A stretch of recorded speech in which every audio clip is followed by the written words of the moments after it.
옛날 아주 먼 옛날 푸른 산과 울창한 숲으로 둘러싸인 깊은 산골 마을에 마음씨 고운 엄마와 착하고 다정한 남매가 살고 있었답니다. 오빠는 10살쯤 된 의젓한 아이였고 여동생은 8살쯤 된 귀엽고 똑똑한 아이였어요. 두 아이는 서로를 잘 챙기며 엄마의 말을 잘 따랐답니다. 어느 날 아침 엄마는 장에 다녀오겠다며 아이들을 불렀어요. 얘들아, 엄마가 시장에 다녀올 테니 문은 꼭 잠그고 절대 아무에게도 열어주면 안 된다. 알겠지? 아이들은 고개를 끄덕이며 대답했어요. 네, 엄마. 절대로 문 열지 않을게요.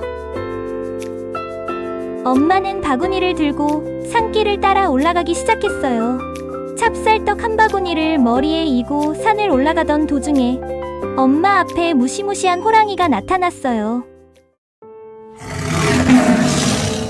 엄마는 깜짝 놀라 걸음을 멈췄고 호랑이는 이빨을 드러내며 다가와 말했어요.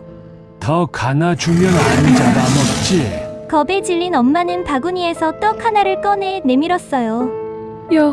여기요. 호랑이는 떡을 단숨에 꿀꺽 삼켰어요. 하지만 그것으로 만족하지 않았지요. 하나 더 주면 정말 안 잡아먹지. 엄마는 망설였지만 무서움에 못 이겨 또 하나를 내주었어요. 그렇게 떡을 하나, 둘, 셋. 결국 바구니에 있던 떡은 모두 호랑이의 입으로 들어갔답니다. 하지만 호랑이는 마지막 떡까지 삼킨 뒤 눈을 번뜩이며 말했어요. 이제 너까지 잡아먹으면 딱이겠군. 엄마는 뒷걸음질 쳤지만 호랑이는 재빨리 엄마에게 달려들었어요. 엄마는 그 자리에서 정신을 잃고 쓰러졌고 호랑이는 엄마의 옷을 벗겨 입고 머리 수건까지 두른 뒤 바구니를 들었어요. 이 옷이면 아이들을 속이기에 충분하겠군.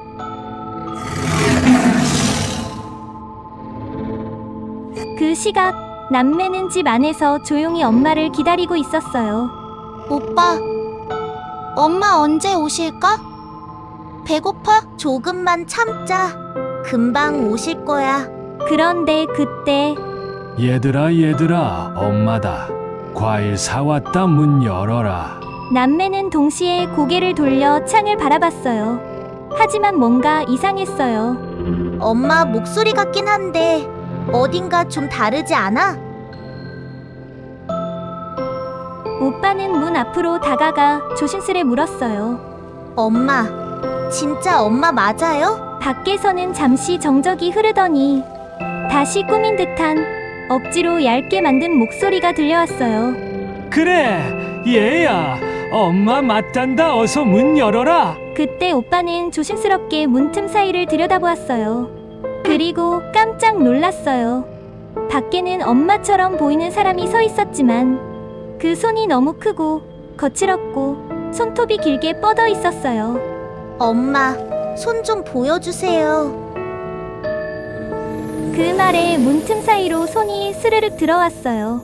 그런데 손등에는 거친 털이 가득했고 손톱은 날카롭게 갈라져 있었어요.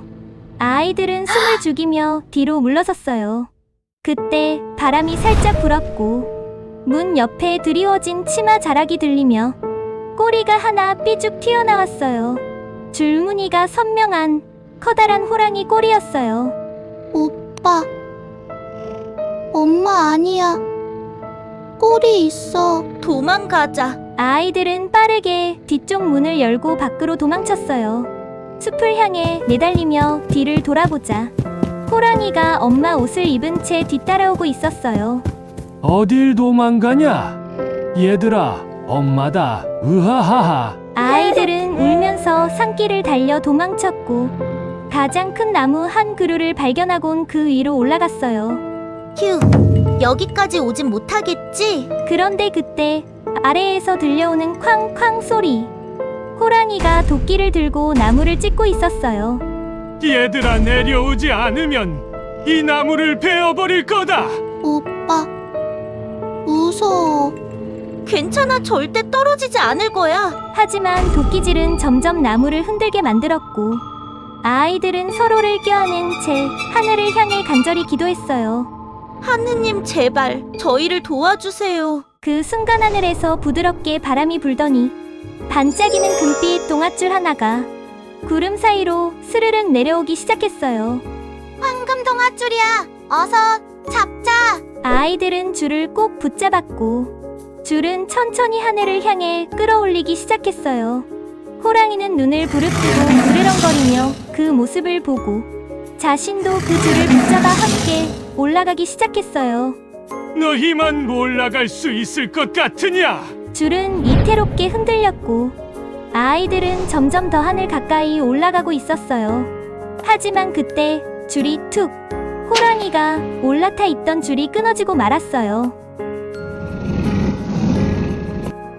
호랑이는 땅으로 곤두박질쳐 깊은 계곡 속으로 떨어졌고 그 뒤로는 다시는 사람들 앞에 나타나지 않았답니다. 아이들은 무사히 하늘 위에 도착했고 구름 위에 앉아 따뜻한 빛을 비추는 하늘님을 만났어요. 하늘님은 아이들의 용기와 지혜에 감탄하며 말씀하셨어요. 착하고 용감한 아이들아, 이제부터 너희는 하늘에서 세상을 지켜보거라. 그리하여 오빠는 해님이 되어 낮을 밝혔고 여동생은 달님이 되어 밤을 밝혔답니다. 끝.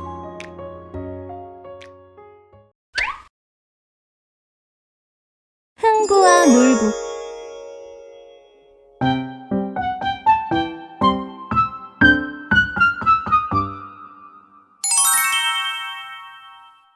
옛날 옛적 어느 한 마을에 두 형제가 살고 있었어요.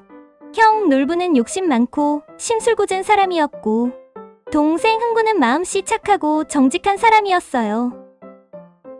놀부는 부모님이 돌아가신 후에 집과 재산을 모두 차지하고는 흥부를 집에서 내쫓아버렸어요.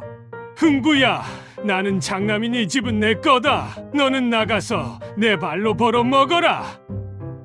그날부터 흥부네 가족은 아주 오래된 작은 초갓집에서 가난하게 살기 시작했어요. 너무 힘들었던 어느 날 흥부는 놀부의 집에 찾아가 빌었어요. 형님, 밥 한 주걱만 주세요. 너무 배고파요. 하지만 놀부는 밥주걱으로 흥부의 얼굴을 때렸어요. 여기가 어디라고 와? 그러나 흥부는 너무 배가 고파서 밥주걱에 묻은 쌀이라도 먹으려고 반대쪽 뺨도 때려달라고 했어요. 흥부네 집은 너무 가난해서 먹을 게 없었어요. 하지만 흥부는 불평 한마디 없이 매일 땀 흘려 일하며 아내와 아이들을 돌보았답니다. 그해 여름, 마당에서 일을 하던 흥부는 어디선가 들려오는 짹짹 소리에 고개를 들었어요. 자세히 보니 작은 제비 한 마리가 다친 날개를 파닥이며 마당에 쓰러져 있었지요. 어이쿠, 너 괜찮니? 흥부는 다친 제비를 조심스럽게 안아 집 안으로 들여왔어요. 아내는 천조각을 가져다 상처를 감싸주었고 아이들은 물을 가져다 주며 제비를 살뜰히 돌봤어요.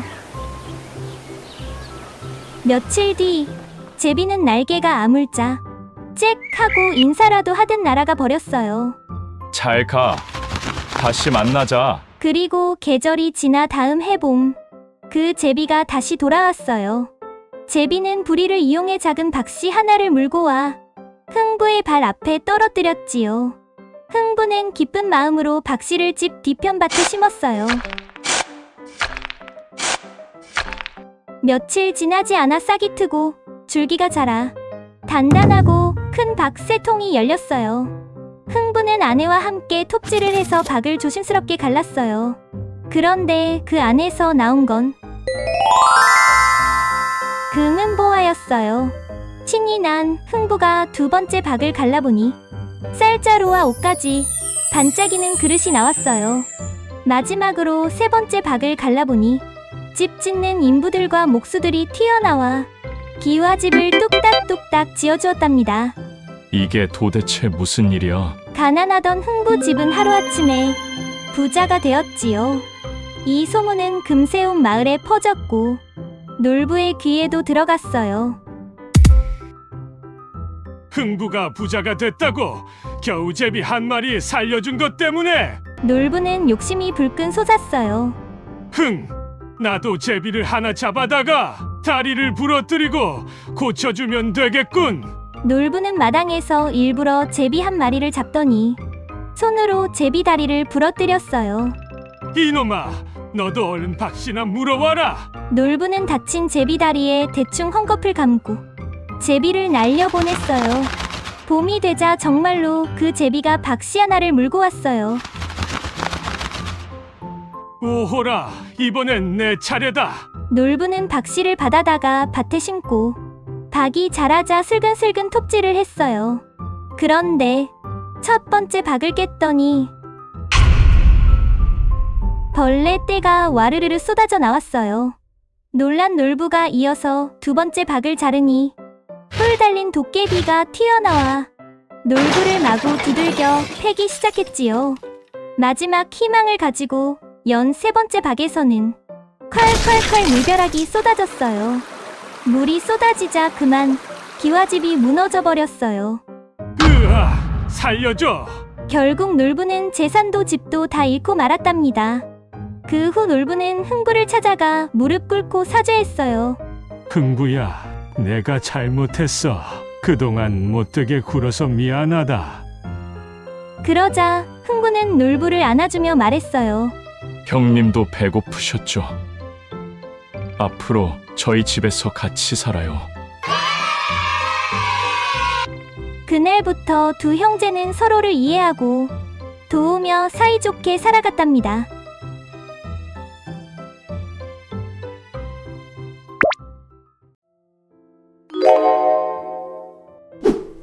금도끼, 은도끼.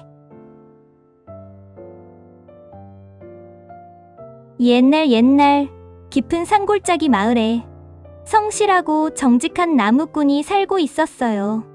비록 가난했지만 늘 웃으며 성실히 살아가고 있었지요. 어느 날 나무꾼은 도끼 하나를 들고 언제나처럼 산에 나무를 하러 갔어요. 도끼는 오래되어 날이 무뎠지만 그는 한 번도 불평한 적이 없었답니다. 오늘도 열심히 나무를 해오자. 나무꾼은 흐르는 냇가 옆에서 도끼를 힘껏 휘둘러 나무를 베고 있었어요. 그런데 그만 휙! 도끼가 손에서 미끄러져 쏙 하고 냇물 속으로 빠지고 말았어요. 안 돼. 이 도끼 하나밖에 없는데. 그는 당황해서 냇가를 들여다보았지만 물은 깊고 맑아 도끼는 보이지 않았어요. 그때였어요.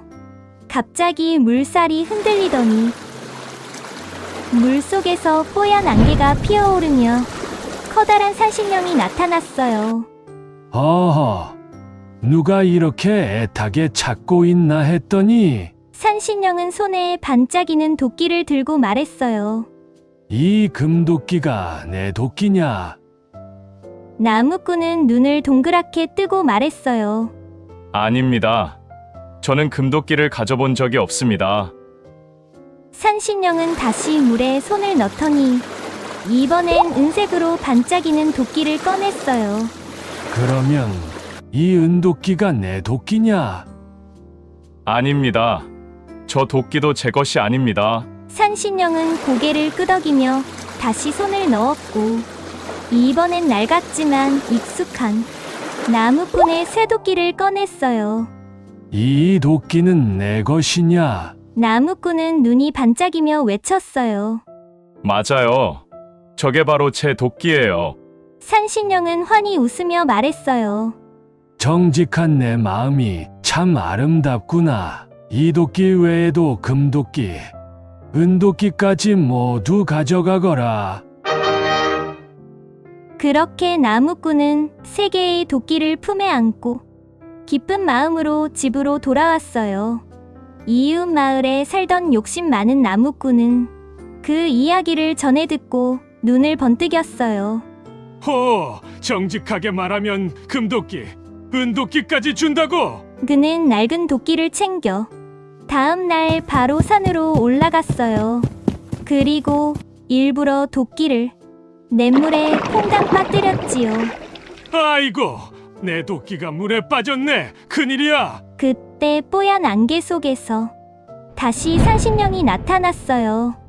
이 금도끼가 내 도끼냐? 욕심 많은 나무꾼은 눈이 반짝이며 대답했어요. 네, 맞습니다. 바로 제 도끼입니다. 산신령의 얼굴이 굳어졌어요. 그렇다면 너는 정직한 사람이 아니구나. 너에게 줄 도끼는 없다. 산신령은 금도끼도 은도끼도 심지어 원래 있던 쇠도끼도 주지 않고 그대로 사라져버렸답니다. 욕심쟁이 나무꾼은 도끼를 잃은 채 텅 빈 손으로 산을 내려와야 했어요. 그 뒤로 마을 사람들은 정직한 나무꾼을 더 깊이 존경하게 되었고, 욕심 많은 나무꾼은 진실과 정직이 얼마나 소중한지 깨닫게 되었답니다. 끝.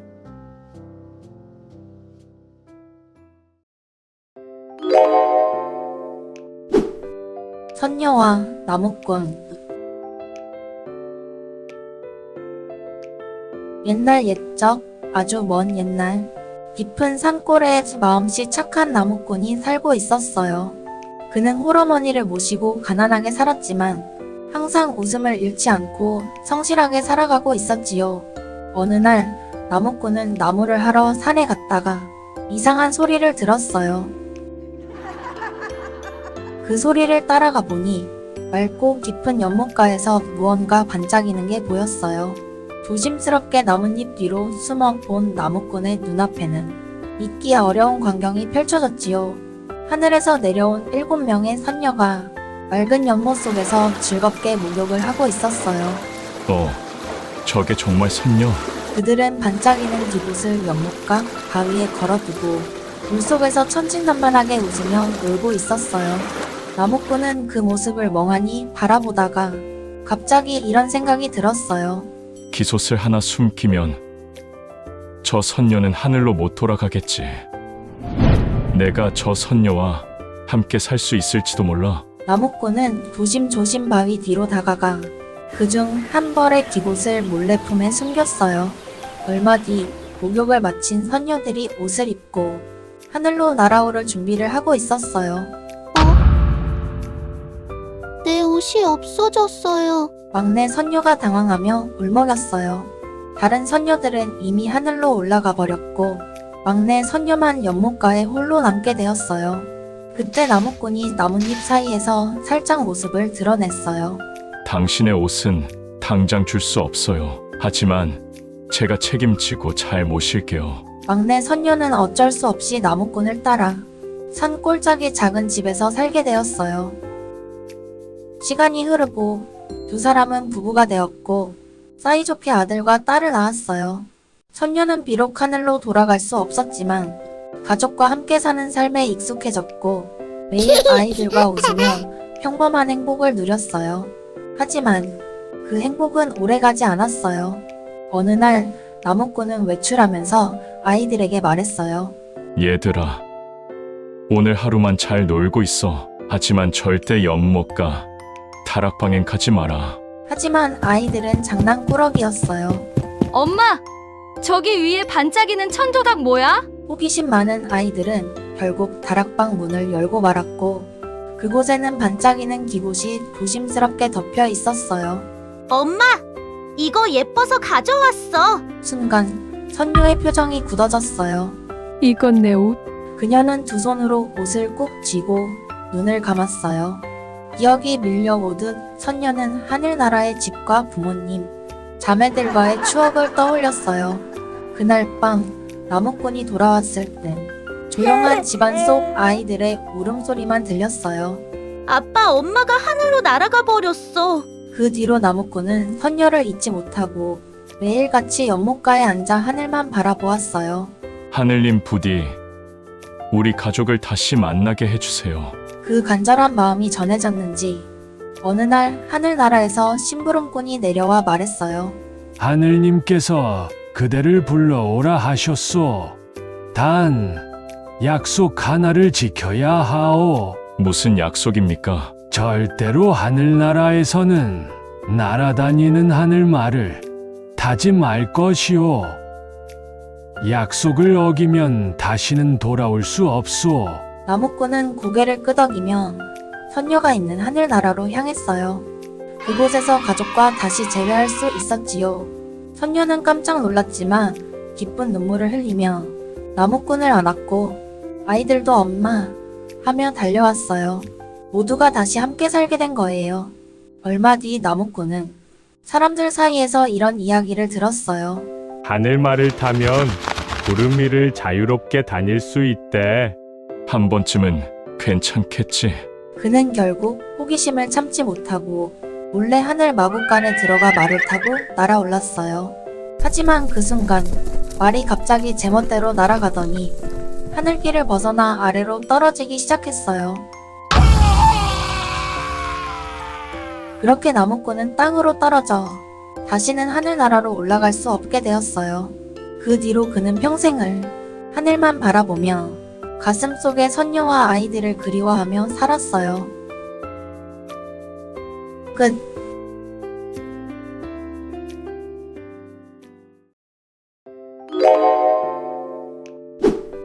의좋은 형제.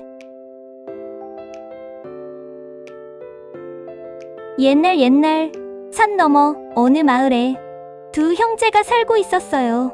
형은 논밭을 물려받아 마을에서 농사를 지었고 동생은 시집온 아내와 함께 그 옆 마을에 따로 살고 있었지요. 두 사람은 어려서부터 사이가 아주 좋았어요. 먹을 것이 하나밖에 없어도 나누었고 서로에게 무슨 일이 생기면 달려가 안부를 묻곤 했답니다. 형은 가족이 없어 혼자 살았고 동생은 아내와 아이들이 있었어요. 그해 풍년이 들어 형도 동생도 곡식을 수확해 곡간에 가득 쌓아둘 수 있었지요. 어느 날 밤 형은 홀로 방 안에서 생각에 잠겼어요. 나는 혼자 먹고 살면 되지만 동생은 식구도 많고 아이들도 어린데 혹시 곡식이 모자라면 어쩌지? 형은 몰래 마당으로 나와 자신의 곡간에서 쌀 한 자루를 꺼내 달빛을 따라 조심조심 동생네 곡간으로 옮겼어요. 이 정도면 도움이 되겠지. 그리고 그날 밤 동생도 마찬가지로 생각했어요. 우리 집은 형님보다 식구는 많지만 일손도 많고 형님은 혼자잖아. 혹시 외로움에 일까지 버거우시진 않을까? 동생도 밤이 되자 쌀 한 자루를 지고 형네 곡간으로 향했어요. 형님이 몰래 도와주는 줄 알고 고맙게 생각하겠지? 다음 날 아침 형도 동생도 놀랐어요. 어라, 분명 어제 가져다 줬는데 쌀 자루가 그대로 있잖아. 쌀자루가 왜 그대로지? 이상하다 싶어도 서로를 생각한 마음에 다시 또 자루를 들고 밤길을 나섰답니다. 그리고 며칠째 그런 일이 계속되었어요. 그러던 어느 밤 각자 쌀 자루를 등에 짊어진 채 달빛 아래를 걷던 두 사람은 장독대 옆에서 서로를 발견하고 놀라 멈춰섰어요. 형님, 설마 형님이 그 쌀자루를... 아니, 내가 가져다 준 줄 알았는데. 두 사람은 말없이 서로를 바라보다가 눈시울이 붉어졌어요. 그리고는 동시에 웃으며 쌀 자루를 내려놓고 꼭 끌어안았답니다. 그동안 고마웠어, 동생아. 저야말로 형님이 있어 든든했어요.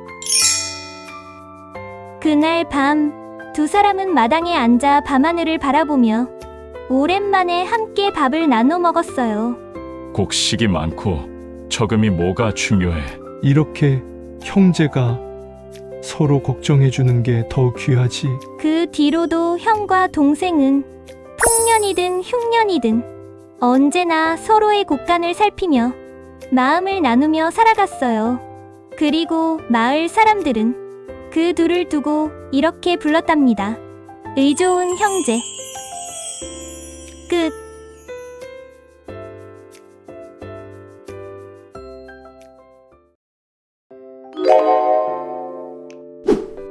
도깨비 방망이. 옛날 어느 마을에 가난하지만 착하고 부지런한 형과 욕심 많고 게으른 동생이 살고 있었어요. 형은 산비탈 아래 작은 집에서 땔감도 하고 논일도 하며 열심히 살았고, 동생은 마을 위쪽 넓은 집에 살면서도 늘 남들 것을 부러워하며 놀고 먹기만 했지요. 눈이 펑펑 내리던 어느 겨울날, 형은 장작을 하러 깊은 산속으로 갔어요. 이만큼 하면 겨울은 날 수 있겠지. 장작을 한아름 모아 내려오던 길, 갑자기 눈보라가 심해지며 길을 잃고 말았어요. 이런, 어두워지기 전에 내려가야 하는데. 형은 덜덜 떨며 길을 헤매다 산속 커다란 바위 동굴을 발견했어요. 잠시 몸을 녹일 수 있을지도 몰라. 조심스레 안으로 들어가 구석에 웅크리고 있는데 갑자기 쿵쿵 소리가 들리더니 덩치 큰 도깨비들이 들어왔어요. 오늘도 잘 놀았다. 어이, 불 피워라. 방망이 꺼내라. 형은 두려워 눈만 깜박이며 숨을 죽였어요. 그런데 도깨비들은 불을 피우고 방망이를 휘두르며 말했어요. 야, 그러자 금은보화가 바닥에 쏟아졌어요. 야, 이번엔 쌀이며 옷이며 음식까지 쏟아졌어요. 형은 입을 다물지 못했어요. 도깨비 방망이라니 정말 신기하군. 도깨비들은 술을 마시고 노래하고 떠들다 술에 취해 쓰러져 잠들었어요. 그 틈을 타 형은 살금살금 다가가 조심스럽게 방망이 하나를 들고 동굴 밖으로 빠져나왔지요. 다음 날 아침, 형은 자신의 집 마루에 방망이를 내려놓고 얍! 하고 외쳤어요. 순간 집 안 가득 금은보화가 쏟아졌어요. 야, 이번엔 쌀과 떡과 장작까지. 형은 너무 기뻐서 어머니를 부르고 이웃들과 음식을 나누며 모두 함께 기뻐했어요. 이웃들은 말했어요. 이 사람은 정말 복 받을 사람이야. 이 소문은 금세 퍼져 동생의 귀에도 들어갔어요. 뭐?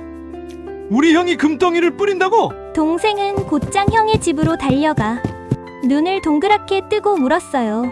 형님, 대체 어떻게 된 일이야? 형은 웃으며 말했어요. 산 속에서 도깨비 방망이를 얻었지. 뭐야? 형은 있었던 일을 모두 들려주었고, 동생은 입을 삐죽이며 속으로 생각했어요. 그런 건 착한 사람만 갖는 게 아니야. 나도 가질 수 있지.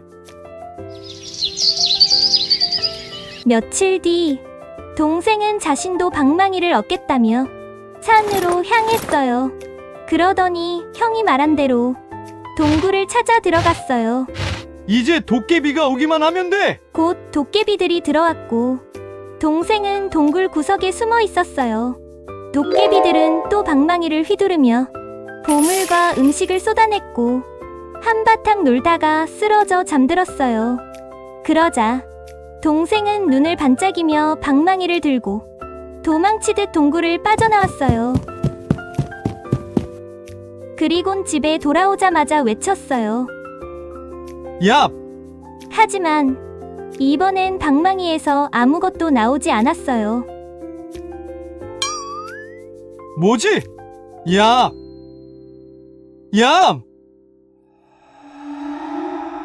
그러자 갑자기 연기가 뿜어져 나오더니 그 안에서 도깨비들이 튀어나왔어요. 감히 우리의 방망이를 훔쳐! 도깨비들은 화가 나서 동생의 집안을 헤집고는 쌀자루며 솥단지를 전부 가져가 버렸어요. 다시는 욕심 부리지 마라! 동생은 멍하니 앉아 엉망이 된 집을 바라봤어요. 그날부터 형은 마을 사람들과 함께 행복하게 살았고, 동생은 마을 이곳저곳을 떠돌며 스스로의 욕심을 후회했답니다. 끝.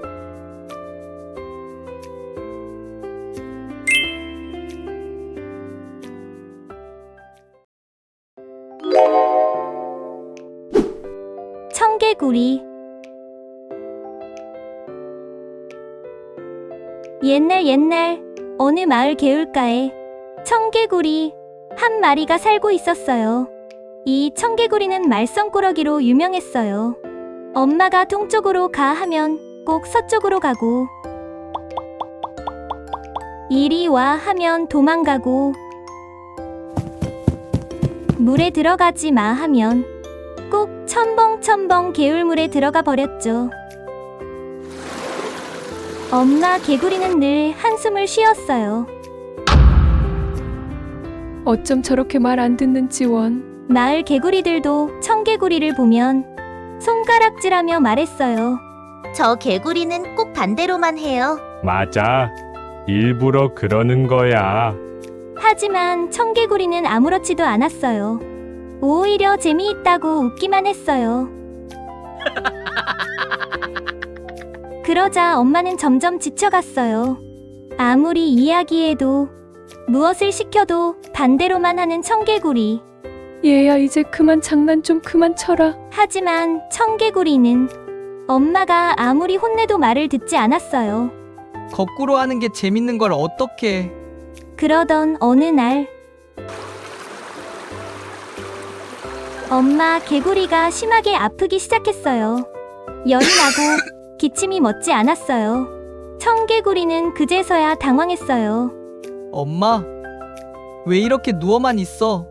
엄마는 힘겹게 눈을 떴어요. 얘야, 나 이제 오래 못 살 것 같구나. 청개구리는 울먹였어요. 엄마, 그런 말 마세요. 엄마는 조용히 고개를 흔들었어요. 하지만 한 가지만 부탁하자. 내가 죽거든 개울가에 날 묻어다오. 엄마는 청개구리가 거꾸로 행동할 걸 알았기에 청개구리에게 개울가에 자신을 묻어달라 했어요. 그리고는 눈을 감았답니다. 엄마가 세상을 떠난 뒤 청개구리는 처음으로 엄마가 시킨 말을 지키기로 했어요. 이젠 정말 반대로 하지 않을 거예요. 그리고 정말 엄마가 돌아가시자 엄마가 말한 그대로 개울가에 무덤을 만들었어요. 엄마가 원하신 자리니까요. 청개구리는 그 뒤로 비가 올 때마다 개울가로 달려가 엄마 무덤 앞에 엎드려 울었어요. 개굴 개굴 개굴. 엄마, 무덤이 쓸려 내려가면 어떡하지? 빗물이 쏟아질수록 청개구리는 더 크게 울었어요. 마을 사람들은 비가 오면 개울가에서 개구리 울음소리가 유난히 커지는 이유를 이야기하곤 했어요. 청개구리가 후회해서 그러는 거래요? 엄마 말씀 안 들어서 이제야 눈물이 나는 거죠. 지금도 비 오는 날이면 청개구리는 어김없이 엄마 무덤을 지키며 울고 있답니다. 끝.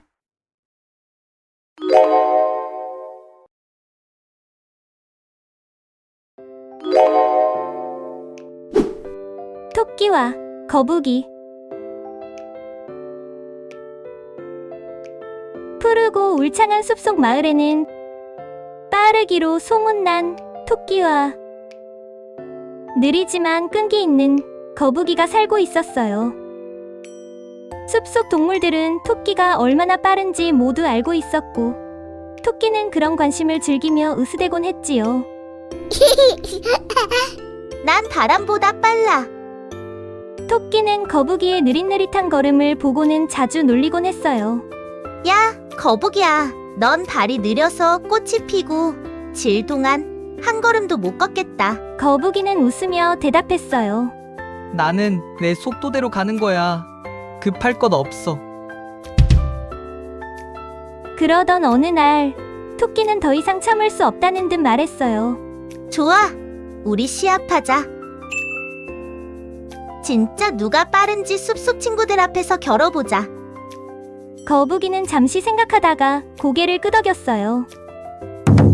그래, 달리기 시합 받아들일게. 다음 날 아침 숲속의 동물들이 모두 모였어요. 고슴도치, 여우, 다람쥐, 그리고 사슴은 심판 역할을 맡았지요. 사슴이 외쳤어요. 오늘의 경기는 출발선에서 언덕 꼭대기 나무까지. 토끼와 거북이는 곧 출발선에 섰어요. 준비, 시작! 토끼는 먼지가 생길 정도로 빠르게 출발했어요.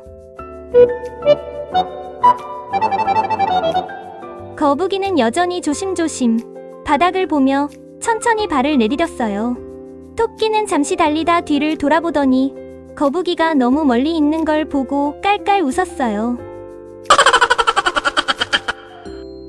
이건 시합도 아니잖아.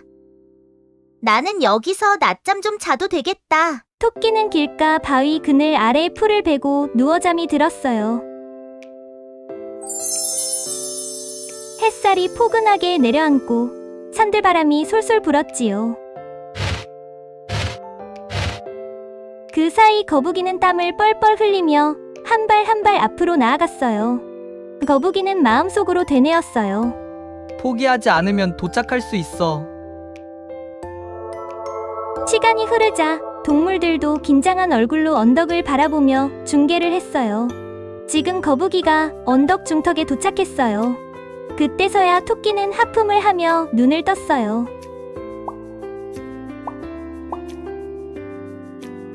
뭐야?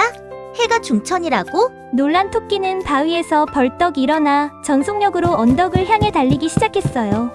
거북이 따위가 나보다 먼저 도착할 리 없어. 그러나 거북이는 결승선을 넘었고 동물들은 모두 환호했어요. 거북이 이겼다. 거북이가 정말 해냈어. 말도 안 돼. 내가 지다니. 잠시 후 늦게 도착한 토끼는 결승선 앞에 주저앉아 어깨를 떨구었어요. 거북이는 천천히 걸어와 토끼 옆에 앉았어요. 그리고 조용히 미소 지으며 말했어요. 빠르기만 한 건 중요하지 않아. 중요한 건 포기하지 않는 거야. 토끼는 거북이를 바라보고 고개를 끄덕이며 말했어요. 넌 정말 대단해. 오늘 너한테서 많은 걸 배웠어. 숲속 동물들은 두 친구를 향해 손뼉을 치며 외쳤어요. 두 친구 모두 최고야. 그날 저녁 동물들이 모여 잔치를 열었어요. 거북이와 토끼는 누구보다 끈끈한 친구가 되어 매일 같이 운동하며 서로를 격려했어요. 모두가 서로를 응원하며 살아가는 따뜻한 마을이 되었답니다. 끝.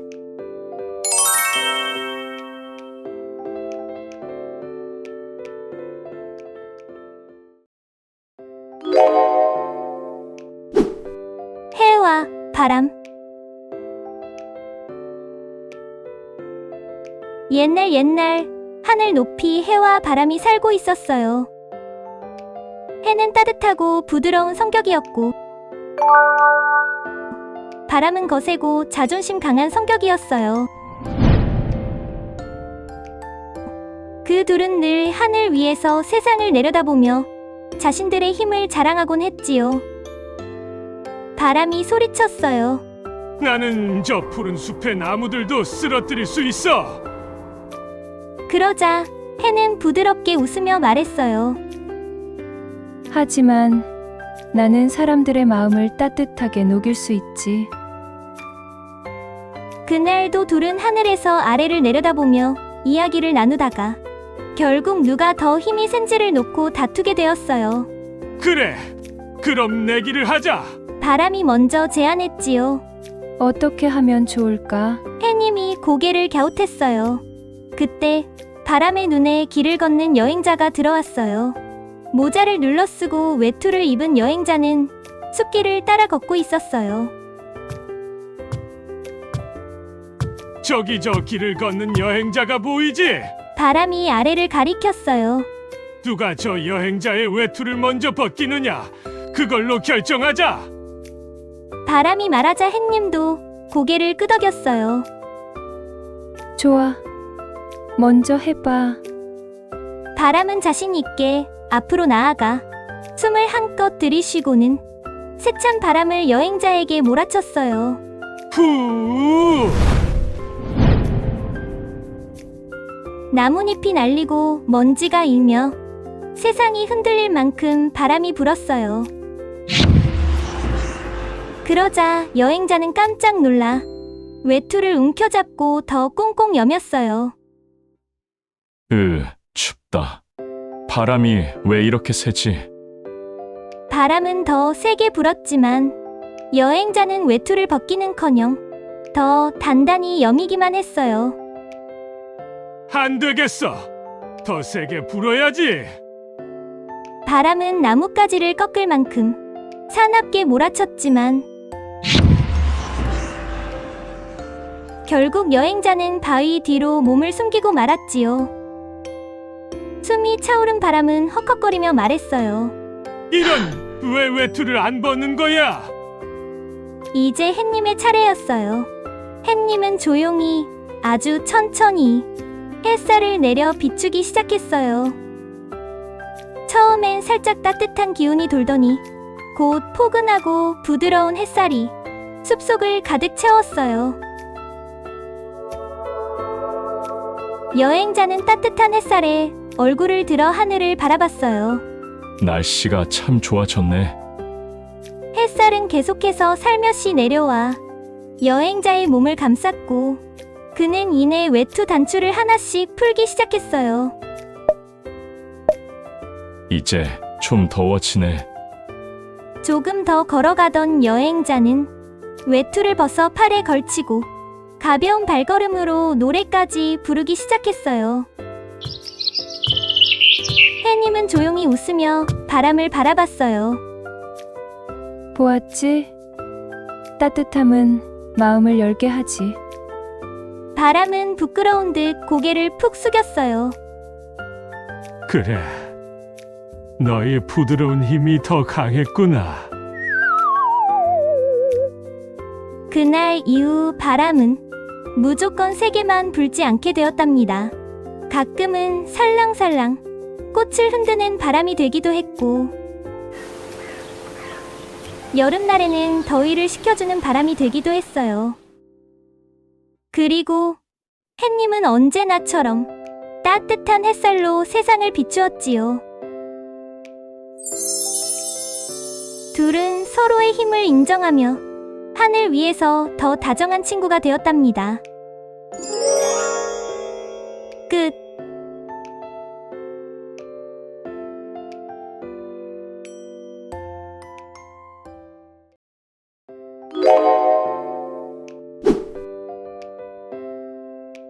바보 온달과 평강공주.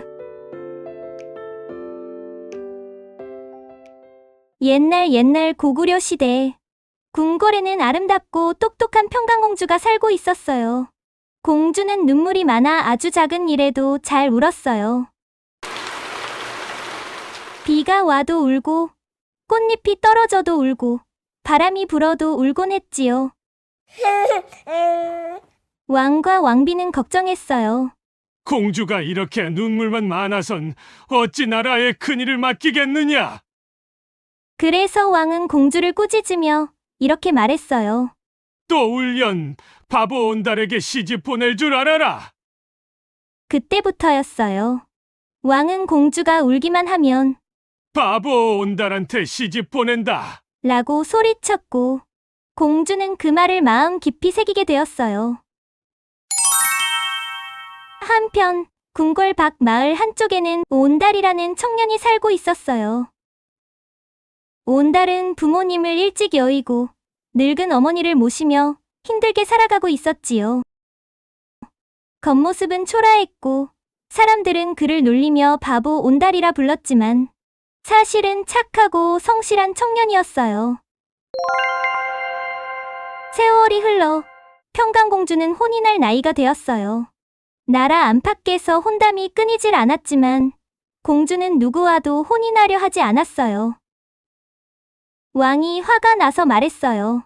너 도대체 왜 그러느냐? 이제라도 온달에게 시집갈 셈이냐? 그러자 공주가 조용히 대답했어요. 아버지, 저는 바보 온달과 결혼하겠습니다. 왕과 왕비는 깜짝 놀랐어요. 무슨 소리를 하는 것이냐? 그건 어릴 적 장난이었다. 하지만 공주의 눈빛은 단호했어요. 말씀하신 그대로 따르겠습니다. 약속은 지켜야 하지 않겠습니까? 왕은 분노하여 정말로 바보 온달에게 시집 보내게 했어요. 사람들은 놀라고 수군댔지만 공주는 기꺼이 수레를 타고 온달의 집으로 향했어요. 온달은 평생 자신을 놀리던 세상에서 공주가 자신을 찾아왔다는 사실이 믿기지 않았어요. 제가 도와드릴 수 있는 게 있을까요? 공주는 웃으며 말했어요. 함께 열심히 해봅시다. 그렇게 두 사람의 삶이 시작되었어요.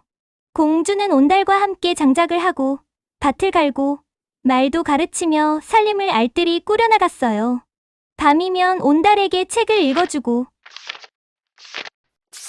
궁중에서 배운 글과 예법을 차근차근 가르쳤지요. 온달은 점점 변해갔어요. 굽은 자세는 곧게 펴지고 말투는 단정해졌으며 검술과 활쏘기도 배워 무예가 늘었어요. 몇 년이 지나자 더 이상 아무도 그를 바보 온달이라 부르지 않았지요. 어느 날 나라에 큰 전쟁이 일어나 군사를 뽑게 되었어요. 온달은 지원하여 전장에 나가겠다고 했어요. 당신은 충분히 강해졌어요. 하지만 꼭 무사히 돌아오세요. 온달은 평강공주의 격려를 가슴에 새기고 전장으로 향했어요. 그는 용감하게 싸워 수많은 공을 세웠고 결국 장군의 자리에까지 오르게 되었지요. 왕은 그 사실을 뒤늦게 알게 되었어요. 뭐라고? 온달이 지금 장군이 되었다고? 왕은 그를 직접 궁으로 불렀고 눈앞에 선 온달을 보고 깜짝 놀랐어요. 이 사람이 정말 그 온달이란 말이냐? 정연한 옷차림, 빛나는 눈빛, 당당한 걸음.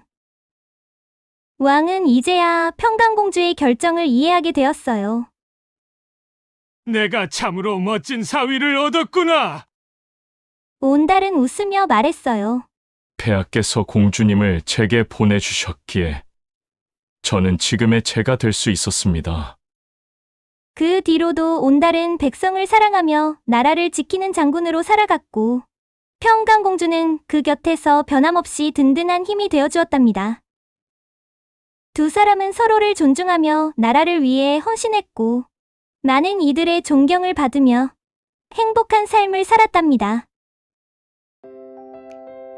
끝.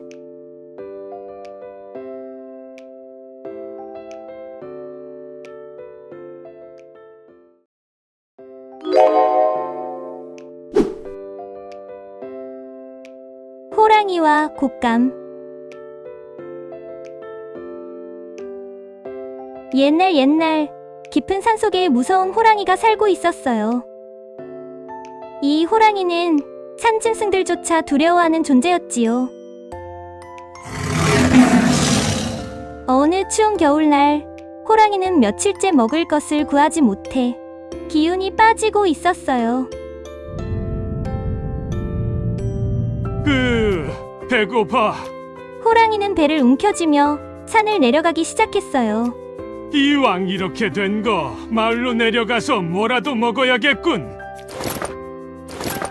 눈 덮인 산길을 조심스럽게 내려간 호랑이는 드디어 작은 마을에 다다랐어요.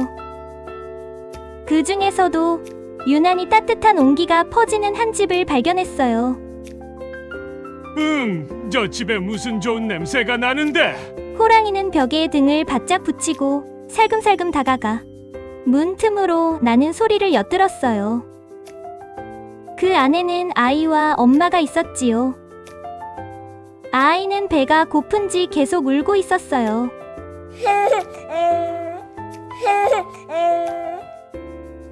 호랑이는 침을 꼴깍 삼켰어요. 저 아이 맛있겠다. 그때 엄마가 아이를 달래는 목소리가 들렸어요.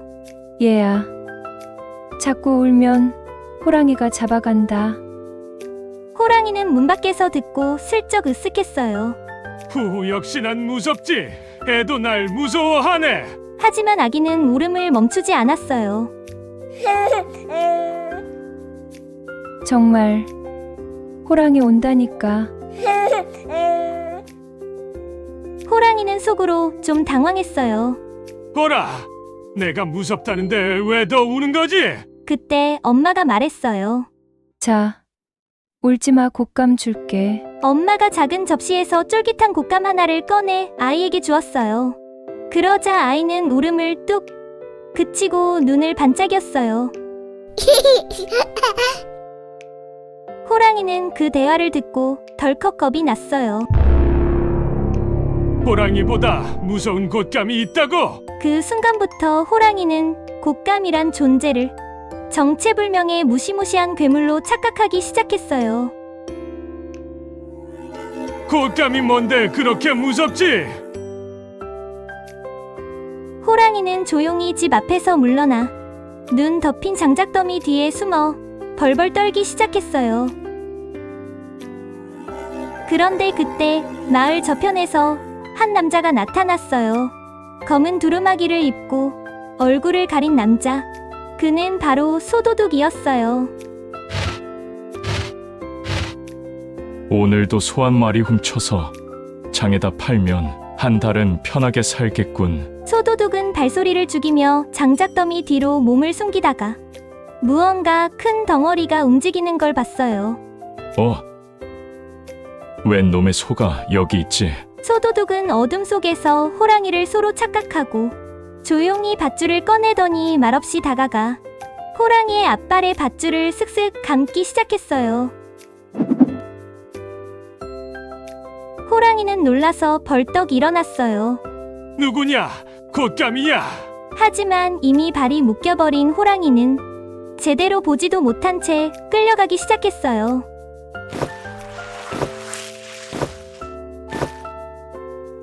하지만 마을 어귀에 다다랐을 때 하늘에 떠오른 달빛이 호랑이의 얼굴을 환히 비췄어요. 이건 호랑이.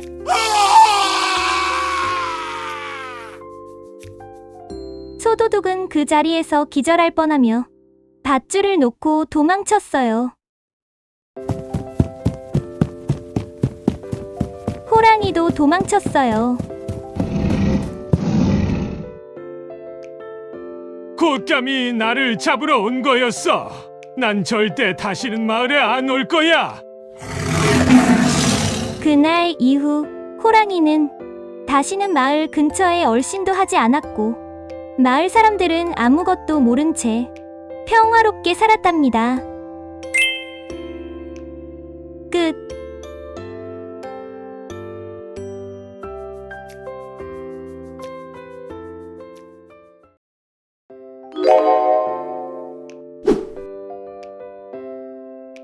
지혜로운 염소. 옛날 깊은 산골에 하얀 염소 한 마리가 살고 있었어요. 이 염소는 작고 말랐지만 누구보다 영리하고 당찬 성격으로 유명했지요. 어느 날 염소는 숲속으로 나무를 뜯으러 나갔어요. 그런데 갑자기 커다란 늑대가 덤불 속에서 튀어나왔어요. 오늘은 내가 내 점심이다. 염소는 깜짝 놀랐지만 침착하게 눈을 반짝이며 말했어요. 아이고, 늑대님. 지금 잡아먹으면 너무 손해 아니겠어요? 뭐, 손해라고? 염소는 슬쩍 늑대를 떠보며 말했어요. 지금은 제가 너무 말라서 먹을 것도 없어요. 며칠만 기다리면 배도 부르고 살도 오를 텐데 그때 잡아먹으시면 얼마나 맛있겠어요? 늑대는 코를 찡그시며 고민했어요. 말하긴 그럴싸하군. 염소는 계속 말했어요. 그리고 제가 어디 도망가겠어요. 약속할게요. 사흘 뒤 이 시간에 다시 이 나무 아래에서 만나요. 늑대는 어이없다는 듯 웃으며 말했어요. 좋아. 사흘 뒤에 반드시 여기서 만나자. 만약 안 나타나면 널 찾아서 어디든 쫓아간다. 그렇게 늑대는 숲속으로 돌아갔고 염소는 마을로 헐레벌떡 달려와 어른들에게 말했어요. 큰일 났어요.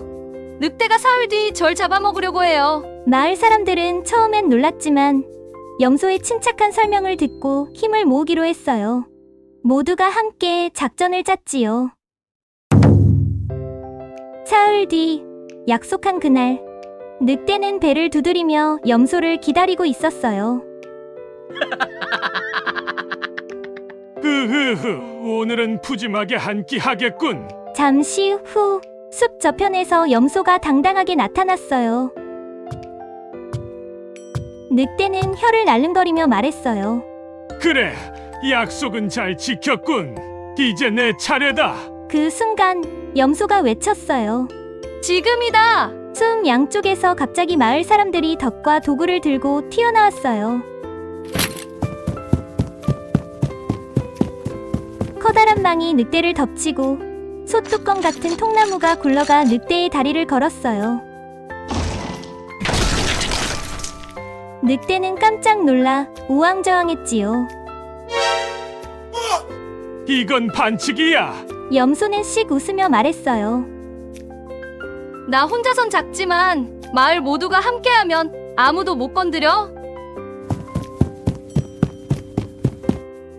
늑대는 결국 마을 사람들에게 쫓겨 산 너머로 도망쳤고 다시는 마을 근처에 얼씬도 하지 않았답니다. 그날 이후 염소는 마을의 지혜로운 영웅으로 불리게 되었고 아이들은 모두 염소처럼 영리하게 자라기를 꿈꾸었답니다. 끝.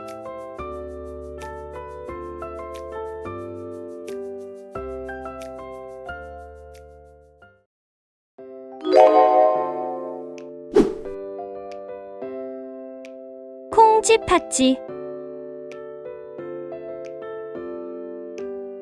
옛날 한 마을에 콩쥐가 살고 있었어요. 콩쥐는 어릴 적 어머니를 여의고 아버지와 단둘이 지냈지요. 그러던 어느 날 아버지는 새어머니를 맞이했고 그녀에겐 팥쥐라는 또래의 딸이 있었답니다. 처음엔 새로운 가족이 생겨 기뻤지만 콩쥐의 삶은 점점 달라졌어요. 새어머니는 콩쥐에게만 집안일을 시키고 팥쥐는 예쁜 옷을 입고 놀기만 했지요. 콩쥐야, 방도 닦고 물도 길러와라. 팥쥐는 아프니까 쉬어야 해. 팥쥐는 아무렇지도 않게 말했어요. 엄마! 콩쥐 시켜요! 콩쥐는 억울했지만 아무 말 없이 일했어요. 어느 날 마을에 큰 잔치가 열린다는 소식이 전해졌어요. 양반댁 도령이 좋은 짝을 찾기 위해 잔치를 여는 거였지요. 동네 아가씨들은 모두 들떠 있었고 콩쥐도 마음이 설렜어요.